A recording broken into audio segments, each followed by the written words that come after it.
Hey, hello everyone. I welcome to Arc Genesis. Today we are going to discuss the current affair from 21st December to 31st of December. और this is the side number 13. तो इसका मतलब क्या है कि side 12 already आ चुके हैं. और जो आज के टॉपिक्स देख लेते हैं, एक हम माइक्रोएज के बारे में बात करेंगे, माइक्रोएज क्या है. फिर हम बात करेंगे एक चाइना के अंदर डायनासोर के एम्ब्रियो मिला है जो काफ़ी हेल्दी पोजीशन में है, उसके हम डिस्कस करेंगे. फिर एक हमारा इंडिया का स्टेट है, वहाँ पर ट्रांसजेंडर्स को रिजर्वेशन दी गई है इन पुलिस डिपार्टमेंट, तो उसके बारे में देखेंगे. फिर हम बात करेंगे कि सिल्वर लाइन प्रोजेक्ट है क्या है, सिल्वर लाइन प्रोजेक्ट और इसके पीछे क्यों प्रोटेस्ट हो रहा है. फिर एक देखेंगे पिलर ऑफ शेम, ऐसी कौन सी कंट्री है जिसने पिलर ऑफ शेम बनाया है, उसके बाद उसको रातों ही रातों में उसको हटा दिया गया. And there will be many other current affairs. And आप जानते हैं कि NATA self guide book already release हो चुकी है. अगर आप चाहते हैं इसको ऑर्डर करना तो www.arcgenesis.com पर जाएंगे तो आपको सिंपल ही एक सिंपल ऑर्डर प्लेस करना है और आपको ये मिल जाएगी. अभी तक जितना भी रेस्पॉन्स रहा it was quite good and it feels so good that कि आप लोगों ने इतना सपोर्ट किया है और इसको लोग अप्रिशिएट कर रहे हैं. So thank you for your support. So let's start. पहले हम देखते हैं कि Orissa CM inaugurated state longest bridge over Mahanadi. कि जो उड़ीसा के जो सीएम हैं उन्होंने उड़ीसा का सबसे बड़ा ब्रिज लॉन्गेस्ट रिवर जो कि महानदी पर है उसको इनोग्रेट किया है. So chief minister of Orissa Naveen Patnaik, ये भी याद रख लेना, inaugurated T Setu over river Mahanadi. T Setu क्या है? Is Orissa longest bridge constructed over Mahanadi river.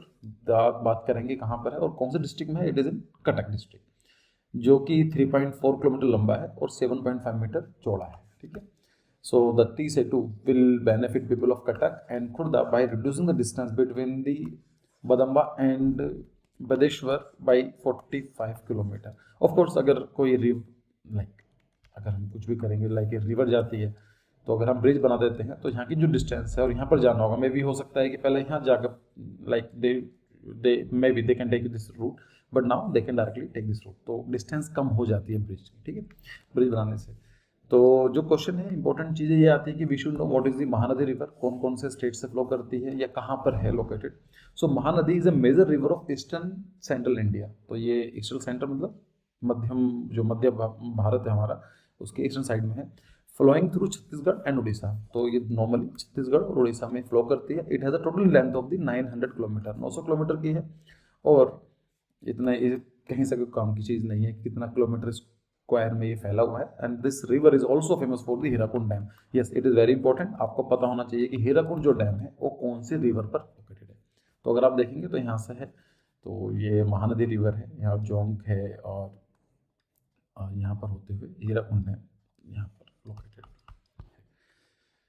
ठीक है, तो चलो फिर हम देखते हैं कि what is micro age experiment. Micro age experiment क्या है? तो an experiment called micro age is set to be launch to international space station. इसको हम बोलते हैं ISS. क्या होता है इसका मतलब? International space station of on space x falcon 9 rocket from Kennedy space centre in Florida. मतलब क्या है? देखो स्पेस एक्स क्या है, जैसे अपने इंडिया की इसरो है ऐसे ही USA की स्पेस एक्स है, लेकिन स्पेस एक्स प्राइवेट फॉर्म है. इसरो इंडिया की गवर्नमेंट इंस्टीट्यूशन है, तो वहाँ पर क्या है, नासा तो गवर्नमेंट है लेकिन वहाँ प्राइवेट कंपनियाँ भी साथ साथ काम करती हैं. तो दैट इज स्पेस एक्स. और स्पेस एक्स का जो सबसे बड़ा रॉकेट लॉन्चर है उसका नाम है फाल्कन 9. तो वहाँ से लॉन्च किया जाएगा. So microage experiment will help people in living a longer and healthier life. ये क्या काम करेगा? ये हेल्प करेगा कि जो एस्ट्रोनॉट्स होते हैं उनको एक अच्छी लाइफ और लंबी help longer and healthier life उनको मिल सके. As a part of this experiment human cells will be launch to the space. इसमें क्या होगा, जो ह्यूमन सेल्स हैं उनको स्पेस में लॉन्च किया जाएगा, उस पर एक्सपेरिमेंट किए जाएंगे. Experiment will help in understanding what happen to the human cell and why. ये देखा गया है एक्चुअली कि जो ह्यूमन बॉडी है अगर स्पेस में जाते हैं तो उनकी जो लाइफ एक्सपेक्टेंसी कम हो जाती है. मतलब जो उनकी लाइफ की जो सेल की लाइफ जो शेल्फ लाइफ है वो कम हो जाती है. तो उसके बारे में स्टडी करेगा. So what lead to this experiment? It is known for a long time that astronauts in space tends to lose muscles rapidly. तो ये देखा गया है कि जो एस्ट्रोनॉट्स होते हैं उनकी मसल्स पावर होती है काफ़ी जल्दी डिक्रीज होती है. So people have speculated if that is an accelerating ageing phenomena. और उनको ऐसा लगता है कि इसकी वजह से क्या होता है, एजिंग होती है. एजिंग का मतलब बुढ़ापा आना, जैसा आप देख रहे हैं यहाँ पर. Astronaut at the space station had an analogous problem. Each astronaut on space station exercises at least 2.5 hours each day. ठीक है, despite this fact they lose a significant amount of the muscles, so they find it difficult to walk for a while after they return back to the earth. और ऐसा लगता है कि जब वो अपनी अर्थ पर वापस आते हैं तो काफी प्रॉब्लम फेस करनी पड़ती है regarding their muscular power. Thus this experiment will be conducted to study the aging phenomena. ठीक है, तो ये भी काफी इंटरेस्टिंग एक्सपेरिमेंट है।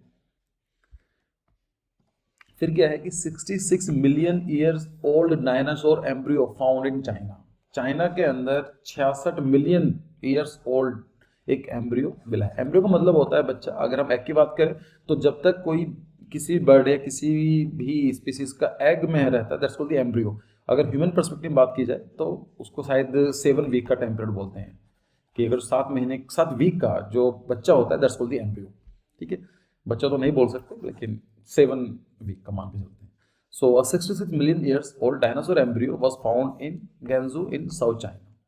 The embryo is believed to be the toothless theropod dinosaurs. उसका नाम क्या है? ये है नाम इसका Ovira patorosaur. It has been named baby Yingling, जो भी है इसका नाम। क्योंकि चाइना में है तो वहाँ पर ऐसे नाम रखे जाएंगे। The discovery of the embryo has also provided researchers a greater understanding of the link between dinosaurs and the modern world. देखो ये माना जाता है कि डायनासोर जो 5th मास एक्सटिंक्शन हुआ था इट वाज डायनासोर। तो डायनासोर की जो विकसित प्रजाति है दैट्स कॉल्ड द बर्ड्स। कि डायनासोर तो खत्म हो गए थे लेकिन एक स्पीसीज ने जो इवॉल्व किया और जो आज प्रेजेंट फॉर्म में डायनासोर की हम बोल सकते हैं कि एक पीढ़ी चलती हुई है दैट्स कॉल्ड द बर्ड्स। तो अब वो ये पता नहीं चल पाता कि डायनासोर और बर्ड्स के बीच में कोई लिंक है या नहीं है। तो ये बोला जाता है कि यहाँ पर हम लोग समझ सकते हैं कि धीमे धीमे डायनासोर ने अपना को कैसे इवॉल्व किया in terms of the birds, जो आज की रिक्वायरमेंट है।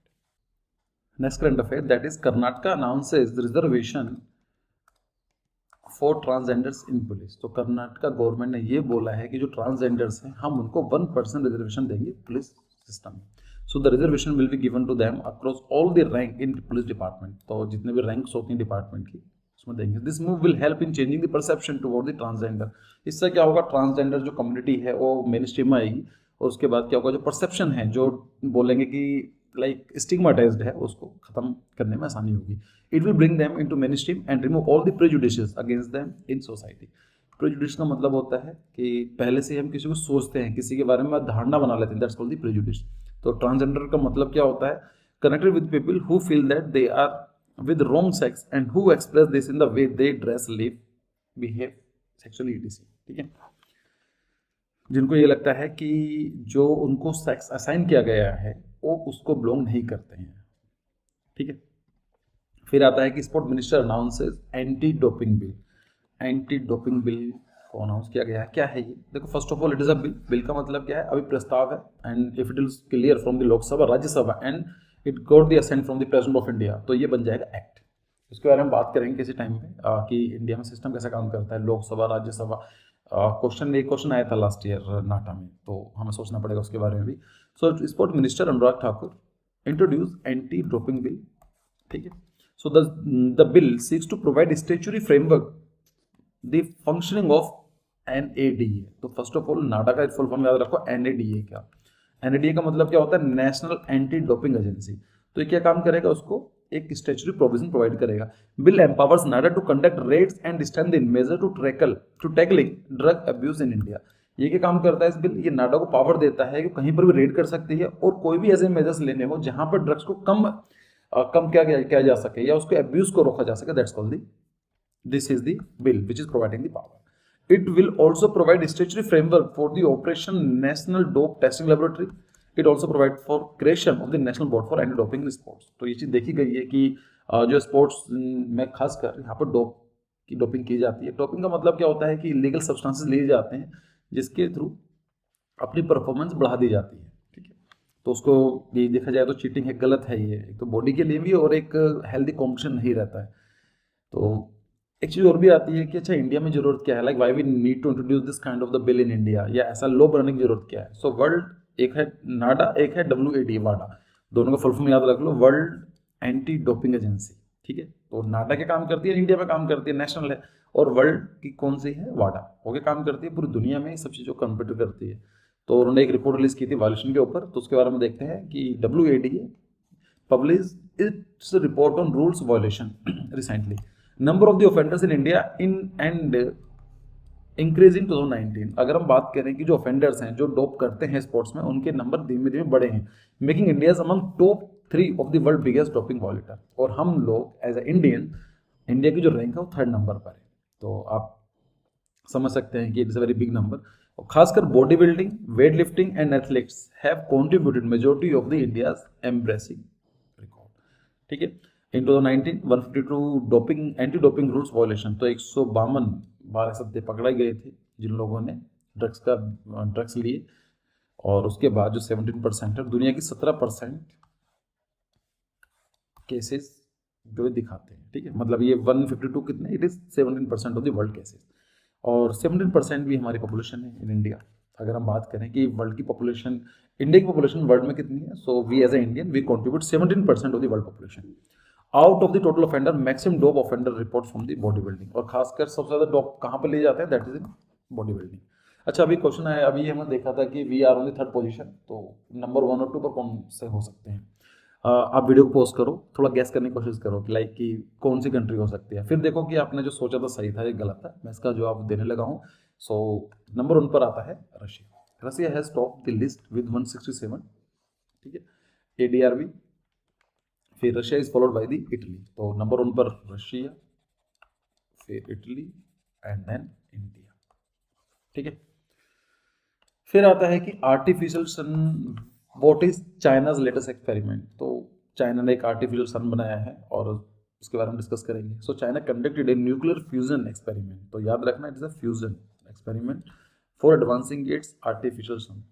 China's artificial sun set a new record, उन्होंने एक नया रिकॉर्ड भी स्थापित किया आफ्टर इट रैन अब 172 मिलियन डिग्री सेल्सियस। तो 120 मिलियन डिग्री सेल्सियस का टेम्परेचर फॉर 101 सेकेंड, मतलब लगभग 2 मिनट के लिए ये मेंटेन किया गया according to the state media. मतलब जो उनकी गवर्नमेंट है, उनकी जो न्यूज चैनल, उन्होंने बताया the experimental advancing superconducting tokamak device design by China replicate the nuclear fusion process carried out by the sun. और ये दिखाता है कि सन के अंदर न्यूक्लियर फ्यूजन होता है, ऐसे ही हम अर्थ भी कैसे कर सकते हैं। फॉर 20 सेकेंड, अगर हम बात करें लाइक इसमें 101 सेकेंड में से for 20 second is also achieved a peak temperature of 160 million degree Celsius. और 160 मिलियन डिग्री सेल्सियस का टेम्परेचर अचीव किया, which is over 10 times hotter than sun. और ये सन से अराउंड 10 गुना ज्यादा गर्म था। The experiment was conducted at the institute of the plasma. ये हमारे किसी काम का नहीं है। अब ये तो पता चल गया कि there is no limit of increase the temperature, है ना। इंक्रीजिंग तो कितना भी कर सकते हैं टेम्परेचर को, 10 डिग्री, 20 डिग्री, 1000, 10,000, 1 लाख, 1 करोड़, कितना भी हो सकता है, because it is 160 million degree Celsius. आपको ये बताना है कि what can be the minimum temperature in our universe. हमारे पूरे के पूरे यूनिवर्स में, ब्रह्मांड में सबसे कम टेम्परेचर कितना हो सकता है, इन फॉर्म ऑफ लाइक आप सेंटीग्रेड बता सकते हो या फिर आप केल्विन बता दोगे। केल्विन बताना ज़्यादा आसान है। ठीक है, इसका मुझे जवाब आप नीचे देंगे।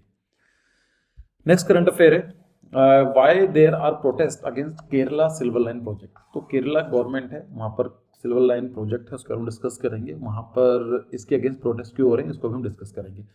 Several political parties and citizens outfit like K Rail, silver line, वरुधा जन के समिति has been protesting against the Kerala silver line project.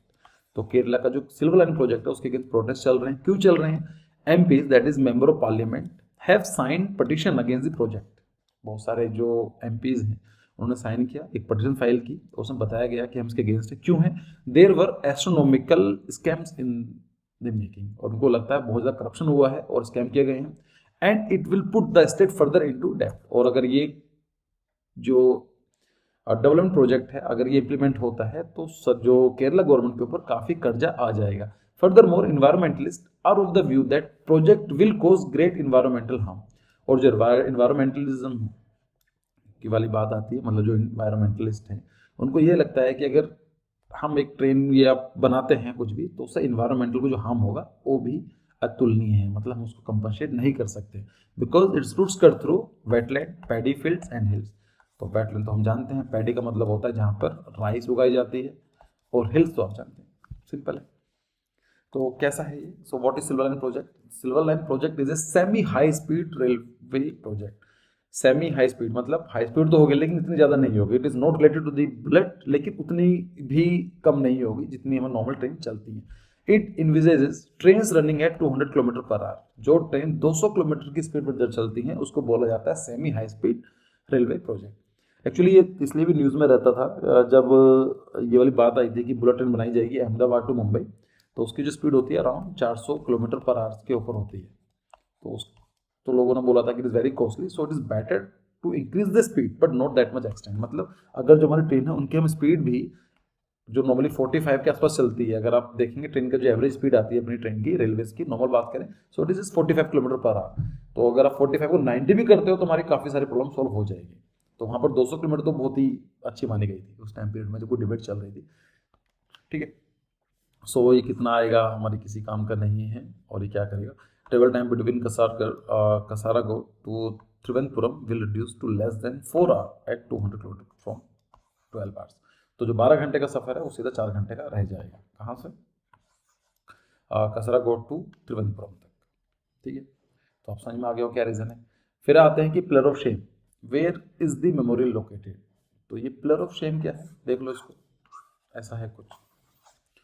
Oldest University of the Hong Kong launched an overnight operation on December 23 to dismantle a statue that commemorates people killing of Beijing Tiananmen Square in latest blow off to academic freedoms। देखो आपको काफ़ी सुना भी होगा कि Hong Kong protest चल रहे हैं, किसी दिन पढ़ेंगे उसको, डिस्कस करेंगे डिटेल में। हांगकांग में प्रोटेस्ट चल रहे हैं। एक्चुअली चाइना क्या है, Hong Kong was the territory of United kingdom, UK की टेरिटरी थी। 1997 में उनको वापस कर दी गई चाइना को, लेकिन 50 ईयर्स का एक डील साइन की गई थी कि 50 साल तक आप किसी भी इंटरनल मैटर्स में इंटरफेयर नहीं करोगे, लेकिन चाइना वो करता ही है। तो हुआ क्या कि हांगकांग की जो सबसे पुरानी यूनिवर्सिटी है उन्होंने एक ऐसा कुछ बनाया, उसका नाम दिया पिलर ऑफ शेम। इसको मैं दिखाऊंगा क्या था इसमें, ऐसा क्या रीज़न था, क्या चीज़ क्यों बनाई गई थी। ये बीजिंग तिएनमेन स्क्वायर इवेंट क्या हुआ था एक, उसके बाद ये बना दिया गया। काफ़ी प्रोटेस्ट हुआ, चाइना ने काफ़ी इनके ऊपर लाइक बात की, कई सारी चीज़ पॉलिटिकल प्रेशर भी आया और एक रात में से पूरा पूरा हटा दिया गया। ठीक है, ये करंट में जो इशू हुआ है। अगर हम बात करें इसके अंदर है क्या, ये तो ऐसा कुछ है देखने को मिलेगा आपको, like the people are crying around, मेरे हिसाब से 100 के 1000 के आसपास होने चाहिए, आई एम नॉट श्योर, लेकिन ऐसे दिखाए गए हैं कि लोग लाइक पीपल आर क्राइंग और उनको काफ़ी प्रॉब्लम फेस करनी पड़ रही है क्या। Pillar of shame are a series of 8 metre, मतलब 8 मीटर की हाइट एक बड़ा स्टैचू बनाया गया, कंस्ट्रक्टेड बाय जीन गेल्स, जो नाम it's not important for us. It is constructed on the university of Hong Kong campus in 1997। In the same year, former British colony Hong Kong was handed back to the China. The statue features 50, अच्छा not 100, it is 50 anguishes, faces and torture bodies। तो ये 50 torture bodies को दिखाता है। These bodies have been piled on one another, और एक के ऊपर एक पाइल की गई है। It commemorates democracy protest, और ये दिखाता है क्या चीज़ दिखाता है, ये दिखाता है डेमोक्रेसी के लाने के लिए, डेमोक्रेसी को लाने के लिए जो चाइना प्रोटेस्ट हुए थे 1989 में, उसको, उस इवेंट को दिखाता है। उसको बोला जाता है तिएनमेन मैसेकर। अगर आप सर्च करेंगे तो आपको काफ़ी कुछ इन्फॉर्मेशन मिल जाएगी। और ये काफ़ी बड़ा इवेंट रहा है चाइना में। Actually this was the last time when the Chinese people demanded for the democracy. और उसके बाद फिर 1989 के बाद कोई भी डेमोक्रेसी की डिमांड नहीं आती है। कभी कभी मैं सोचता हूँ कि we are very lucky that we born in India, और वहाँ पर डेमोक्रेसी, थ्राइविंग डेमोक्रेसी है। देखो कमी हर जगह होती है, लेकिन यहाँ पर ये सब चीज़ें नहीं है। लाइक हमें डेमोक्रेसी हम ऐसा ग्रांटेड लेके चलते हैं। कुछ लोग, मैंने देखा है कि वो डेमोक्रेसी को बुरा बोलते हैं कि डेमोक्रेसी इज नॉट गुड और ये सब चीज़ें। तो 1989 में डेमोक्रेसी की डिमांड हुई चाइना में, और it was the last time कि कभी कोई डिमांड हुई। वहाँ पर क्या हुआ कि काफ़ी सारे स्टूडेंट, जो कॉलेज के स्टूडेंट थे वो सड़क पर आ गए, एंड चाइनीज गवर्नमेंट ने क्या किया, उन्होंने टैंक चलवा दिया। लाइक जो भी प्रोटेस्ट कर रहे थे वहाँ पर टैंक चलवा दिए, सब लोग मार दिए गए। तो उस इवेंट को बोला जाता है तिएनमेन स्क्वायर मैसेकर। अगर आप सर्च करेंगे गूगल पर आपको मिल जाएगा। सो और जो स्टैचू बनी गई है ब्रॉन्ज, कॉपर, कॉन्क्रीट की बनी हुई है। तो अगर आप ये देखेंगे ऐसा कुछ प्रोटेस्ट हुए थे। आई हैव नो आइडिया कि ये फोटोग्राफ तब की है, कहाँ की है, लेकिन ऐसा कुछ प्रोटेस्ट थे। ये तिएनमेन स्क्वायर है, और ये कुछ फोटोग्राफ्स हैं। नॉर्मली चाइना के अंदर ये सब चीज़ें अलाउड नहीं है इनके बारे में लिखना, लेकिन कुछ फोटोग्राफ्स आपको देखने को मिल जाएंगे। लाइक डेड बॉडीज पड़ी हुई हैं यहाँ पर। तो टैंक्स हैं, उन्होंने पूरा टैंक चलवा दी चाइना में। ठीक है, तो उसको दिखाती है। अल्टीमेटली ये काफ़ी पहले बनाई गई थी, लेकिन फिर प्रोटेस्ट हुए, प्रोटेस्ट होने के बाद उसको रातों ही रातों में उसको हटा दिया गया। ठीक है, तो ये न्यूज़ में थी। पिलर ऑफ शेम कौन सी कंट्री का है, किसने बनाया था, इट इज़ इन हांगकॉन्ग। और क्यों बनाया गया था ये भी आपको पता होगा। इंटरेस्टिंग है, हिस्ट्री अगर पढ़ोगे तो आपको मजा आएगा। इसलिए मैं बोलता हूँ कि पढ़ने का मतलब ये नहीं है कि हमें सिर्फ एग्जाम क्रैक करना है, हमें ये चीज़ है कि नॉलेज गेन करनी है। यू नेवर नो कि नाटा है जे में ना आए, कभी लाइफ में क्वेश्चन आ जाए, तो पता होना जरूरी है। ठीक है, तो वीडियो पॉज करके पढ़ लिया करो, या फिर एटलीस्ट नोट डाउन कर लिया करो। मैं काफ़ी कुछ डिस्कस करता हूँ, लेकिन मेरा भी थोड़ा सा टाइम का कंस्टेंट रहता है, तो ठीक है। लेकिन मैंने जो टॉपिक बताया आप उनको जाके एक बार पढ़ोगे तो अच्छा लगेगा। नेक्स्ट करंट अफेयर है, what is intelligent transport system. क्या होता है इंटेलिजेंट ट्रांसपोर्ट सिस्टम? इंटेलिजेंट आप जानते हैं, ट्रांसपोर्ट का मतलब क्या होता है, एक जगह से दूसरी जगह जाना, और सिस्टम क्या है, तरीका, तो यही तो है और क्या है। सो union minister of the road transport and highway Nitin Gadkari launched India's first intelligent transport system. तो इंडिया का पहला इंटेलिजेंट ट्रांसपोर्ट सिस्टम करा गया है कहाँ पर, eastern peripheral expressway at Dasna, Ghaziabad. तो गाजियाबाद मतलब डासना एक छोटा सा लाइक एक एरिया है, मैं क्या बोलूँ, कस्बा बोलूँ, जो गाजियाबाद की टेरिटरी में पड़ता है, डिस्ट्रिक्ट में पड़ता है। तो वहाँ से ईस्टर्न पेरीफेर पर उसको इनोग्रेट किया गया। The system will develop in a bid to minimise traffic woes and enhance safety of the consumers. क्या काम होगा इसका, एक तो ट्रैफिक कम करेगा और जो कंप्यूटर की सेफ्टी उसको बढ़ाएगा। On the occasion minister noted that India need to improve its road engineering. और मिनिस्टर साहब ने ये बताया कि क्यों जरूरत है, क्योंकि हम हर साल 1.5 लाख जाने खो देते हैं ऑन द रोड एक्सीडेंट, मतलब 1.5 lakh people died on the road accident. और यहाँ पर अगर हम बात करें एक्सीडेंट 5 लाख के आसपास होते हैं, around 5 lakh accident in India every year. तो आप समझ सकते हैं कि 1.5 लाख लोगों की जान जाना एक्सीडेंट की वजह से, it is a very big number. कैसे काम करता है ये intelligent transport system on express way, क्या है, ITS, it is a revolutionary state of the art technology, it will achieve traffic efficiency. तो ये ट्रैफिक एफिशिएंसी को इंक्रीज करेगा bye promoting efficient infrastructure uses, की कौन सी रोड पर कितने ट्रैफिक जानी चाहिए, उस रोड की इंजीनियरिंग कितनी होनी चाहिए। लाइक आप शायद आपको जानते होंगे कि इंजीनियरिंग, रोड इंजीनियरिंग या फिर ट्रांसपोर्ट इंजीनियरिंग की अलग से स्ट्रीम होती है जिसमें यही स्टडी की जाती है। By prompting efficient infrastructure uses, minimising traffic problem, enriching users with prior information on traffic. मतलब अगर आपको यहाँ से यहाँ जाना है तो आपको पता चल जाएगा कि आपको इतना टाइम लगेगा, या फिर यहाँ पर कुछ प्रॉब्लम है तो आप ऑल्टरनेट रास्ता देख सकते हो। Reducing travel time and enhancing safety and comfort of the computer. ठीक है, this system can detect any accident and receive alerts for ensuring that ambulance reaches the accident spot with in 10 to 15 minutes. मतलब golden hours बोले जाते हैं इसको। Golden hours का मतलब होता है किसी भी एक्सीडेंट के 20 मिनट के आसपास, कुछ लोग 1 घंटा ही बोलते हैं, अगर एग्जाम में आता है तो यू शुड नो कि 1 घंटे के अंदर अंदर ये बोला जाता है गोल्डन आवर। क्योंकि मोस्ट ऑफ द डेथ होती हैं वो गोल्डन आवर्स में हो जाती है। किसी की एक्सीडेंट होता है, अगर उस टाइम पर उसको फर्स्ट एड या फिर एक अच्छी मेडिसिन को क्या काम करेगी, मतलब मेडिकल हेल्प अगर मिल जाती है तो उसकी जान बचाई जा सकती है। That's called the golden hour. तो ये क्या काम करेगा, कहीं पर भी एक्सीडेंट होता है तो ये एम्बुलेंस को बताएगा, और with in 10 to 15 minutes ambulance और बेसिक जो नेसेसिटी जो है उसको प्रोवाइड की जा सकेगी। ठीक है, देख लेते हैं कि ईस्टर्न पेरिफेरल एक्सप्रेसवे क्या होता है थोड़ा सा। सो दी ये है Kundli Ghaziabad Palwal expressway is dubbed as eastern peripheral express. अरे सिंपल है यार, देखो ये दिल्ली है, दिल्ली है, तो दिल्ली के अंदर कोई भी जाना मतलब महाभारत है कि आप चले गए तो वापस आने का नहीं पता। तो क्या हो गया, अगर मान लीजिए मैं पानीपत से आना चाहता हूँ, मैं जाना चाहता हूँ पलवल, तो मैं क्यों दिल्ली क्रॉस करूँगा ना यहाँ से। तो सिंपल बना दिया गया, एक बना दिया गया, आप यहाँ से आ सकते हो ईस्टर्न पेरिफेरली से, एक आ सकते हैं वेस्टर्न पेरिफेरली एक्सप्रेसवे से, तो पूरी दिल्ली को बाईपास करती है, इतनी ही है बस। ठीक है, फिर आता है कि panel to look into AFSPA armed force special protection act withdrawal from the Nagaland. तो नागालैंड में जो लास्ट साइड था, that is last side number 12, मैंने डिस्कस किया था कि नागालैंड में डिमांड चल रही है अस्पा को रिमूव करने की, विड्रॉ करने की, तो उसके लिए पैनल गठित किया गया है। अब अस्पा क्या होता है, काफ़ी न्यूज़ में रहता है, तो अगर आप जानना चाहते हैं तो लास्ट वीडियो में जाकर देख लो, दोबारा रिपीट करने का फायदा नहीं है। ठीक है, फिर क्या है कि हु वॉज डेस्मोंड टूटो। डेस्मोंड टूटो कौन थे, क्यों है, क्यों न्यूज में है। सो नोबेल पीस प्राइज विनर, तो इनको एक नोबेल जो है पीस प्राइज विन मतलब जीत चुके हैं। इनका नाम है archbishop Desmond Tutu, died at the age of 90। तो 90 साल की उम्र में इनकी मृत्यु हो गई है 27 दिसंबर को। So won the Nobel peace prize for his opposition to racial discrimination in South Africa. तो जो रेस के नाम पर डिस्क्रिमिनेट किया जाता है उसको ख़त्म करने के लिए इन्होंने काफ़ी काम किया, और इसकी उन्हीं के एफर्ट्स के चक्कर में इनको नोबेल पीस प्राइज दिया गया। इन 1997 he was diagnosed with the prostate cancer and underwent surgery. तो 1997 से काफ़ी इनकी हेल्थ ऐसी ही है तब से। Tito was subsequently hospitalized multiple times to undergo treatment for infection and other ailments. He was South Africa's first black Anglican archbishop. Archbishop का मतलब क्या होता है? तो priest with a very rich position, मतलब एक कंट्री में या बहुत बड़े एरिया में एक आर्किबिशप होता है और काफ़ी बड़ी पोजीशन होती है, very high position in some branches of the Christian church, who is responsible for all the churches in a large area of a country. तो अगर मान लीजिए इतना बड़ा छोटा कंट्री है तो उसके लिए एक आर्किबिशप हो सकते हैं, या फिर अगर बहुत बड़ा कंट्री है तो एक बहुत बड़े एरिया के अंदर उनको एक जिम्मेदारी दी जाती है कि जो भी चर्चेज हैं उनका कैसे मैनेज करना है।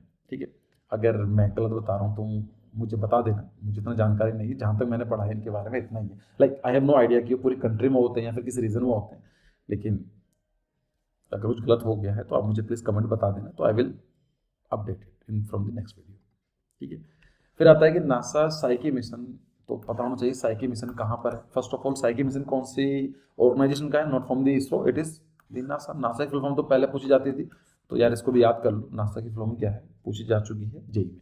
NASA Psyche mission is going to be launched in August 2022, 2022 में लॉन्च होगा अगस्त में। It will be the first launch to the explore a giant metal asteroid known as Psyche. तो एक साइकी क्या है, एक एस्टेरॉइड देखने में ऐसा कुछ लगता है, उसको स्टडी करेगा। ठीक है, the asteroid psyche is in between Mars and Jupiter. एक क्वेश्चन मैंने कई बार देखा है, नॉट इन नाटा और जेई, एक बार मैं ऐसे ही पढ़ रहा था, काफ़ी जो लाइक बैंक के एसएससी के क्वेश्चन होते हैं, तो ये क्वेश्चन में काफ़ी रिपीट हुआ है कि जो एस्टेरॉइड बेल्ट है वो कौन कौन से प्लेनेट के बीच में लोकेटेड है। मतलब जो एस्टेरॉइड बेल्ट है वो कहाँ लोकेटेड है, तो आप बताएंगे कि मार्स और जुपिटर के बीच में एक एस्टेरॉइड बेल्ट निकलती है, लाइक यहाँ पर ना सन है, तो इस तरीके से। तो ये ऐसा आपने पहले पढ़ा होगा कि 9 प्लैनेट्स होते हैं, 8 प्लैनेट्स हैं, कितने हैं, इसका जवाब मुझे दो। तो अभी आपको ये बताना है कि एट प्रेजेंट, मतलब जब मैं वीडियो रिकॉर्ड कर रहा हूँ, that is 21 January 2022, how many planets in our solar system, कि हमारे पूरे सोलर सिस्टम में कितने प्लैनेट्स हैं। ऑप्शन आप समझ गए होंगे, A 7, B 8, C 9 and D only 5। चलो 10 तो नहीं, तो मुझे पता है, तो आपको जवाब देना है कितने प्लैनेट्स अपने सोलर सिस्टम में हैं। ठीक है, फिर आता है global environment and climate action citizen award. तो the global environment and climate action citizen award was presented in Dubai on 23rd December. The prestigious Global Environment and Climate Action Citizen Award was presented to Surat noted industrialist विरल देसाई जी को। सो विरल देसाई जी क्या है, environmentalist हैं और सूरत के रहने वाले हैं, उनको अवार्ड दिया गया और उनको ये इनको बोला जाता है ग्रीन मैन। मतलब Viral Desai is popular known as the green man because of his love for the environment. वो इन्वायरमेंट से इतना प्यार करते हैं, उनको ग्रीन मैन बोला जाता है। सो क्या है global environment and climate action citizen award? It's a environmental award established by the Harvard medical school centre for health and global environment. It is bestowed annually, तो ये हर साल दिया जाता है to the individual who is working to restore the and protect global environment. उसको दिया जाता है जो इन्वायरमेंट को रिस्टोर करता है, उसको प्रोटेक्ट करने में सहायता देता है। ठीक है, and last current affair, new meat alternatives with 3D printing. तो मीट का मतलब वही है नॉन वेज वाला, तो उसका अल्टरनेट है क्या, by the 3D printing. So on December 28 Israel food tech, एक कंपनी है इजराइल की, उसका नाम क्या है, SavorEat, launched planet based burger system. तो sorry, it is not planet, it is a plant based burger system. मैं अभी तक प्लैनेट में घूम रहा हूँ। तो एक क्या है, प्लांट बेस्ड बर्गर सिस्टम है that has been personalise to each customers. तो ये आपको जो भी पर्सनली जो कुछ चाहिए उनको अपने हिसाब से कस्टमाइज करके बना देता है। SavorEat technology are made on site by self containing 3D printer. एक 3D प्रिंटर होता है, दिखाऊँ कैसा होता है, और उसके अंदर comprising 3 cartridge containing oils and other ingredients. तो उसमें क्या होता है, कि ऑयल होता है, किसमें इंग्रेडिएंट्स होंगे, ये आपको जैसा भी चाहिए अपने हिसाब से बना कर दे देगा। तो this technology customers can also choose how much fat and protein they want to eat burger. वो कितना उनको फैट चाहिए, कितना प्रोटीन चाहिए, कितना शुगर चाहिए, ये सब चीज़ें आप चूज कर सकते हैं। The burger takes about 6 minutes to cook, और 6 मिनट लगते हैं उसको बनने में। This burger are made with a combination of the potato, chickpea and pea protein. तो ये तो वही है, it is an fish burger will be served at local burger chain. तो ये एक छोटा सा आइडिया है। और क्यों आइडिया है? क्योंकि एक मीट का सब्स्टिट्यूट है, और ये मीट इसलिए नहीं है कि it is ethical unethical, it's a different debate कि खाना चाहिए नहीं खाना चाहिए। लेकिन ये कंफर्म है कि मीट प्रोडक्शन की वजह से ग्लोबल इन्वायरमेंट में जो है इन्वायरमेंट में ग्लोबल वार्मिंग हो रही है, CH4 मीथेन का निकलता है। ठीक है, तो मीट कंजप्शन जितना कम होगा उतना ही इन्वायरमेंट सही रहेगा। ठीक है, तो ये मशीन शायद ऐसी कुछ होती है, देखने में मैंने नेट पर चेक किया तो इट इज़ लाइक ऐसी कुछ है। तो इसमें आप डाल सकते हैं क्या क्या सामान चाहिए, आपको ये बना के दे देगा, प्रिंट करके दे देगा बर्गर, आप खा सकते हैं उसको। ठीक है, so thank you for your time. और नेक्स्ट वीडियो के अंदर फिर करंट अफेयर देखेंगे। एक और भी है, लाइक कि स्टूडेंट आस्किंग कि सर नाटा जेके फॉर्म कब निकलेंगे। देखो किसी को पता नहीं है, लेकिन मैं आपको पहले बता चुका हूँ, and there is no use of making video again and again. और मैं इन छोटे मोटे टॉपिक्स होते हैं तो मैं इंस्टाग्राम पर मैं शेयर करता रहता हूँ, तो प्लीज़ आप इंस्टाग्राम पर शेयर कर उसको आप मुझे फॉलो कर लेना। इसके पीछे रीज़न यही दिया जा रहा है कि एक तो कोविड की प्रॉब्लम है, दूसरा क्या है कि अपने इंडिया में 5 स्टेट्स हैं जहाँ पर इलेक्शन होने बाकी रहते हैं फरवरी में। तो यही है कि फरवरी के मिड या फिर स्टार्टिंग में फॉर्म निकल जाएंगे और मार्च में जाकर आपका फर्स्ट अटेम्प्ट होगा। ठीक है, तो आप ये मान के चलो फरवरी में एग्जाम तो नहीं है, मार्च के बाद भी मतलब लाइक मिड मार्च में ही आपके एग्जाम की आप उम्मीद कर सकते हैं। ठीक है, so see you in the next video, thank you for your time, bye bye.